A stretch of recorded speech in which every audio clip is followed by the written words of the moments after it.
All the houses in our remote neighborhood, which seemed cut off from the rest of the city, were deemed dilapidated and unsafe.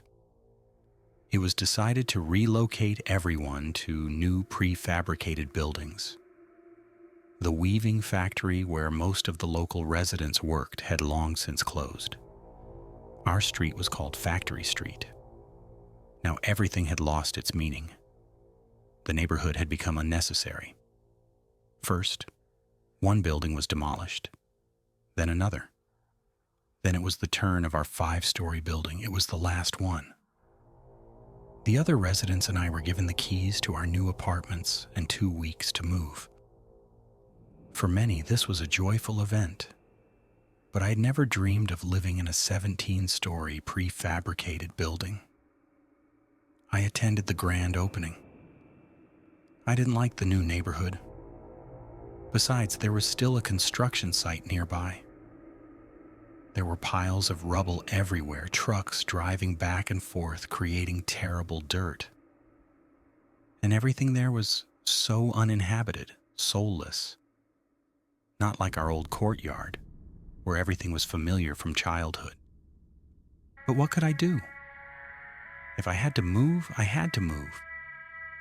I packed my things, but decided to exercise my legal right to live at my old address a little longer. It was closer to my work than the new neighborhood. I didn't want to be like my neighbors, grabbing my belongings and leaving as quickly as possible, as if this land meant nothing to them. It was sad to watch my building empty out day by day, as if it were dying, and by the end of the first week, there were no warm windows left in our house. Now people only came to collect the rest of their belongings. I was the only one still living here. Once, when I came back from work, I saw that a flower pot had been broken on the landing. The soil was scattered across the steps. I thought that no one would clean it up. No one would wash our stairwell anymore. I put the kettle on and cooked pelmeni for dinner. The house still had electricity and gas. I lay down in my bed. I decided not to move it, thinking that I would have new furniture in my new apartment. I fell asleep. Alone in an empty house, alone in an empty neighborhood. Was I scared? Yes and no. It's always a little creepy to be completely alone, but I was sure that being among people was always much more dangerous. That night, I was awakened by a noise from above. I heard footsteps above me. The neighbors had managed to remove the carpet from the floor, and now someone was pacing back and forth like an elephant. The Safonovs lived in that apartment. What a family. But they were among the first to move out. What could they have forgotten that was so valuable that they came back for it at 2 a.m? I didn't want to get worked up and start imagining things. That was the last thing I needed.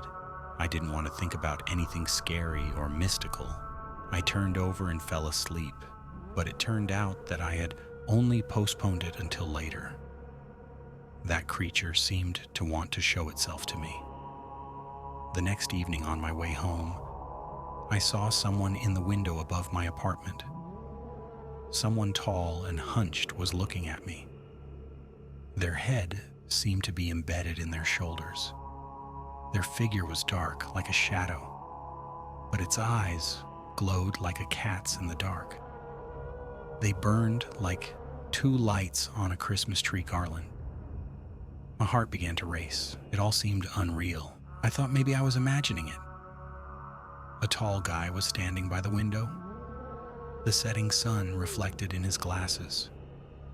To confirm my guess, I quickened my pace. I wanted to get a better look at the person standing there. But as soon as I got closer, the shadow man moved away from the window. Apparently, he didn't want anyone to know what he looked like. At the entrance, I met an elderly neighbor who lived on the first floor. She was dragging a bunch of junk with her. She was taking out her last belongings. "Did you forget something?" my neighbor asked. "I didn't forget anything. I just don't want to rush like a madman." "I'll make it in time for the housewarming," I replied. My neighbor clicked her tongue. "You shouldn't stay here. The house won't stay empty for long. When people leave, others move in, all kinds of unclean ones. I saw one here. They hadn't even moved out yet, and he was already walking around the floors, choosing a new apartment for himself."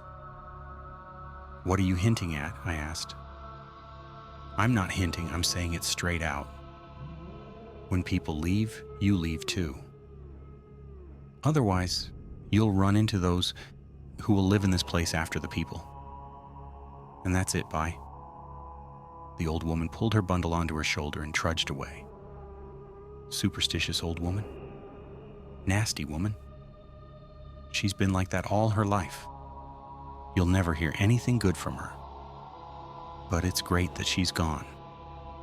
I thought about it and then remembered that we would soon be neighbors again. After all, we were given apartments in the same building. Ugh. I've had many nasty and quarrelsome neighbors. I wish I never had to see them again. It was good to have the opportunity to take a break from them for another week on my native factory street. That night, I didn't hear any strange noises or sounds. Not in the apartment above me, nor anywhere else. I felt calm. However, it didn't last long. The next evening, as I approached the building, I saw a tall creature with eyes and lights in a different window in the apartment opposite. It was waiting for me. It peered out like a guard dog. As I crossed the courtyard, the shadow flashed its eyes one last time and disappeared. I didn't dare look into the apartment across the way, but I decided to check the apartment one floor above where I had seen the creature yesterday. It was open. And why lock an empty apartment? There was nothing left there. Bare walls. I was only confused by the strange marks on the walls in the living room. Were they dirty handprints? I don't know. They looked like palm prints, but people don't have such long fingers. I looked at the marks more closely. Something like soot. Strange. If someone had decided to fake such prints, they would have needed a separate stencil for each one. Each of the 4 marks was unique, as if someone had repeatedly pressed their hands against the wallpaper. But no such hands exist. Someone is playing a prank, I thought. But for whom? Everyone left. Some creature really did live here, and it was marking the apartments I had already visited. A thought flashed through my mind. Was that possible? If so, then I should pack my things and leave right now. Fortunately, I had somewhere to go. I went down to my apartment. I started thinking about what to take and what to leave behind. I thought about how much a taxi would cost. I got nervous, I started to rush, and then I thought about how it all looked from the outside. Why am I such a coward? Even if something from another world really did get in here, that doesn't mean it's evil and will hurt me. I wouldn't attack some monster, so why should it have a reason to attack me? Or maybe I was looking for a reason to spend another night in my old apartment.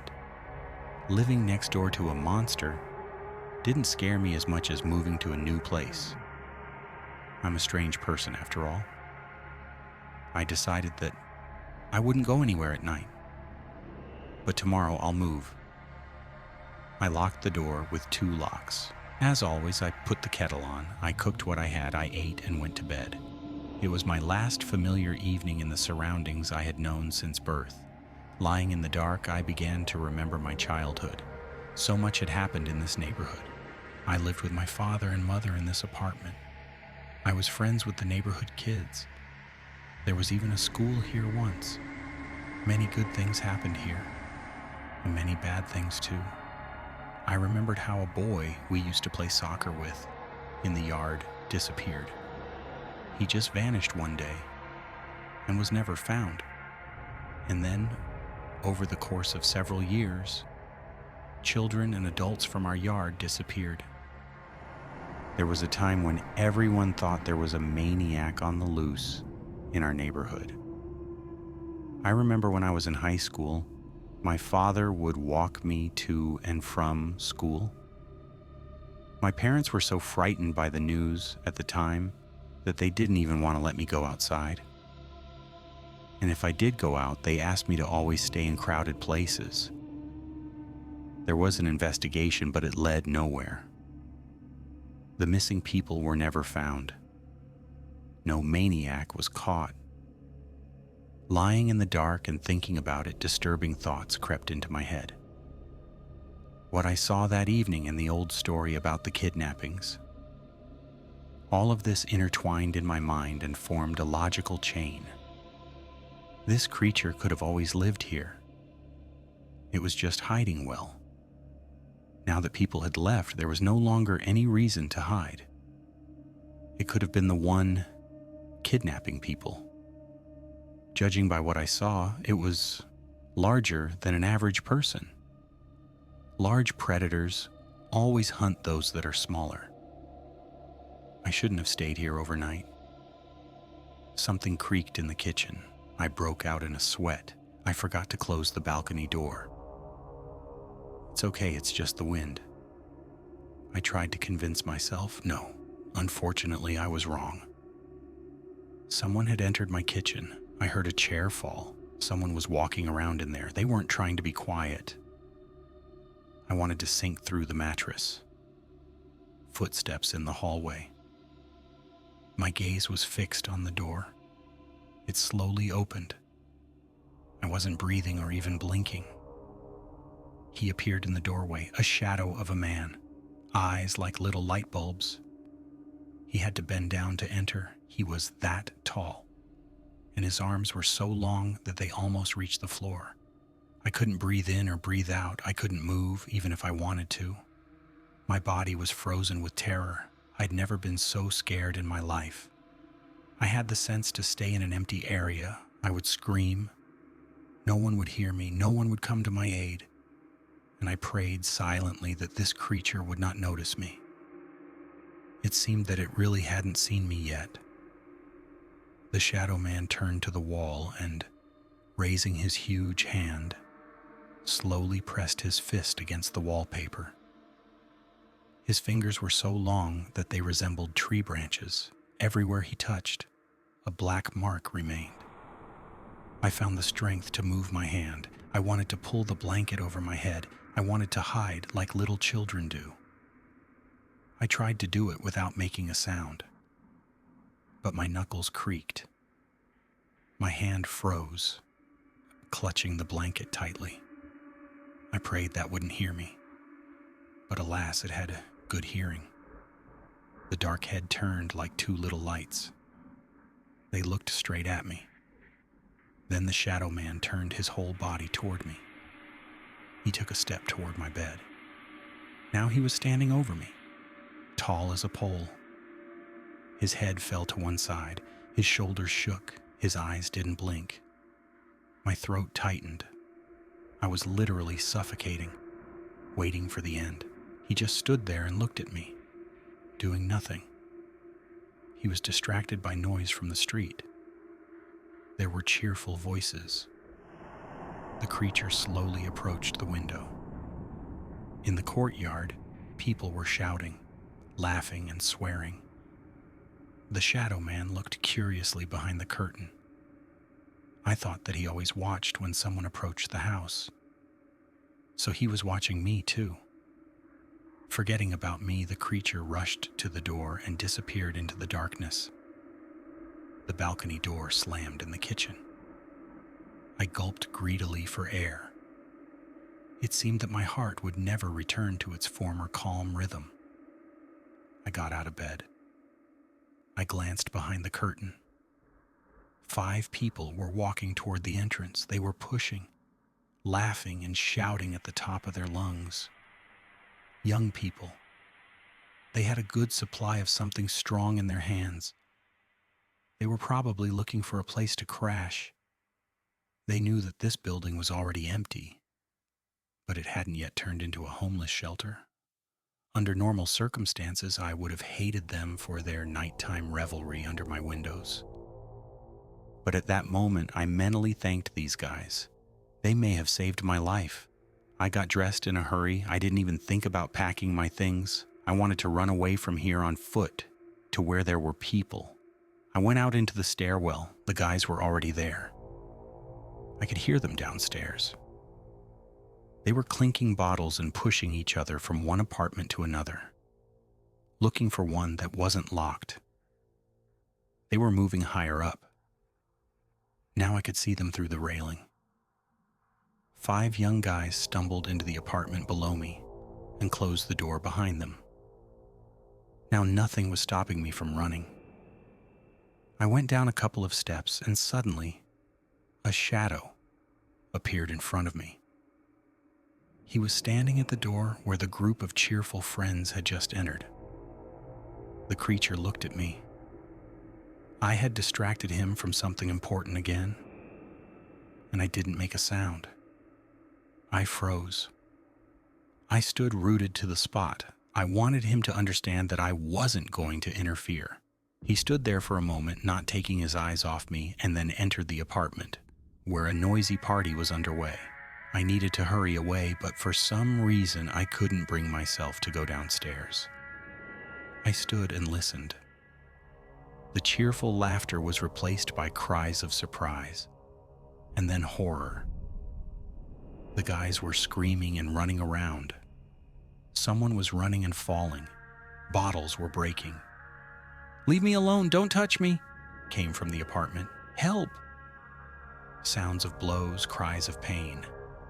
The guys fell silent one by one until only one shrill voice remained, but it soon fell silent after a powerful blow. I stood and didn't move. The shadow man came out of the apartment backwards. He was dragging someone by the legs. The creature glanced at me. This time I felt no fear. Whatever it was, it reacted to me non-aggressively. It didn't mind my presence. The shadow man dragged the lifeless body across the floor. He began to drag it down the stairs. The back of the head hit the steps. A bloody trail stretched behind the body. I watched. After a few minutes, the shadow man returned to the apartment. He dragged out a second body. The guy's face was crushed into his skull. He was obviously dead. I had enough courage to go, to see where this monster was taking the corpses. It was dragging them to the basement. Was that where it had been living all this time? I was surprised by my own feelings. I was no longer afraid for my life. And I didn't feel sorry for those guys. I also felt curiosity. The shadow man hid the bodies of the dead, and I watched. A silent trust developed between us. This creature now seemed as lonely to me as I was, and it did not try to chase me away or kill me. Ignoring me, it seemed to say that I could stay, and that's what I wanted. Yes, I was finally ready to admit to myself that I wanted to give up living among people and stay in this house, no matter what. This place had been my home since birth. I hadn't had any friends for a long time, and my parents were dead. The people dear to me were long gone, and the nasty neighbors I despised had moved away. Why should I move? I wasn't even horrified by what happened to that group. You guys got yourselves into trouble. There's nothing you can do about it. Maybe someday this neighborhood will be demolished. Bulldozers will level everything here. But until that happens, I'm staying. I always walked along familiar roads. Memories came to mind on their own. The familiar factory street. Here is the school where I studied. Here is the vacant lot where my friends and I played soccer. I often stood at the goal, which we made ourselves out of sticks. And over there was a kiosk, where I used to buy gum as a child. I didn't regret the years that had passed, but remembered that time with a grateful smile. Walking down the street, I met a man in a shabby coat. Sometimes homeless people or drunks wandered into my neighborhood. I approached him and asked if he wanted to have a drink with me. He was already a little drunk, but he agreed. The man took me for one of his own because I myself didn't look any better now. I had completely let myself go. And why shave and cut your hair when no one is looking at you? I had quit my job a long time ago. Renting out an apartment in a new building was my only modest income. I still lived in my old apartment. It had been without electricity and heating for a long time. I spent the winter as best I could. "It's nice here," the man said when I brought him to my apartment. It was true. I tried to keep the house tidy so that the environment would remain familiar to me.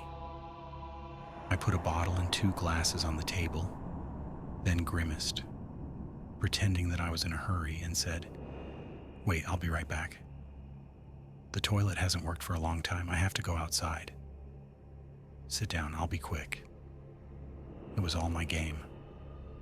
Go on," replied the man. Without any embarrassment, he opened the bottle and poured himself a drink. I went into the stairwell and went downstairs. My only neighbor quietly came out of the apartment opposite. He already knew that I had brought a guest for him. The shadow man glanced at me as if to thank me and went after his prey. That man was screaming at the top of his lungs. They always scream. I have nothing against marginalized people, really. It's nothing personal, because I'm like that myself now. Although I never drink, I lead a reclusive lifestyle. I don't think beggars and alcoholics deserve to be exterminated. It's just that my neighbor needs something to eat too. Subtitle Editor A, Semkin Proofreader A. Kulikova, transcribed by turboscribe.ai. Go unlimited to remove this message.